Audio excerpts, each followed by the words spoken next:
Ah, Magandang hapon po sa inyong lahat. Nandito naman po ako. Pagbibigay naman po ako sa inyo ng konting kaalaman na sana'y makapagbigay sa inyo ng kasiyahan. Itong ibabahagi ko po sa inyong konting kaalaman ay kakaiba. O kung kakaiba po ito.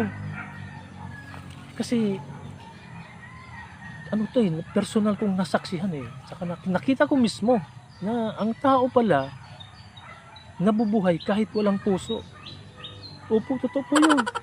Kasi ganito nung isang araw, nagmumotor ako.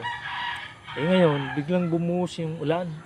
Kaya ang ginawa ko, sumilong muna ako sa may tindahan. Nagpatila muna ako ng ulan. Ngayon, yung may-ari yata yung tindahan, yung bahay, nag-aaway, mag-asawa yata. Nag-aaway po sila. Opo.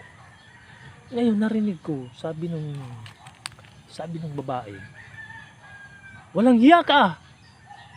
Walang hiya ka talaga. Lumayas ka. Wala kang puso. Mamatay ka na sana.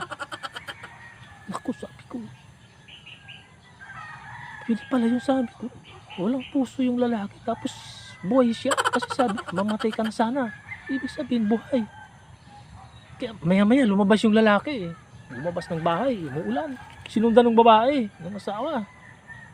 At galit na galit pa rin yung babae. Sabi ng babae, ganun pa rin sabi, walang hiya ka. Lumayas ka dito. Wala kang puso. Mamatay ka na sana. Kita ko, buhay na buhay yung lalaki.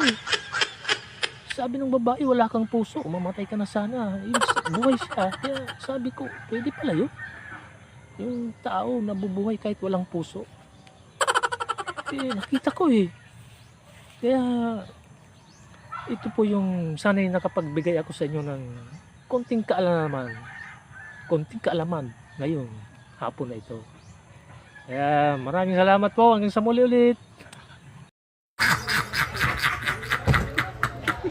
Wala pag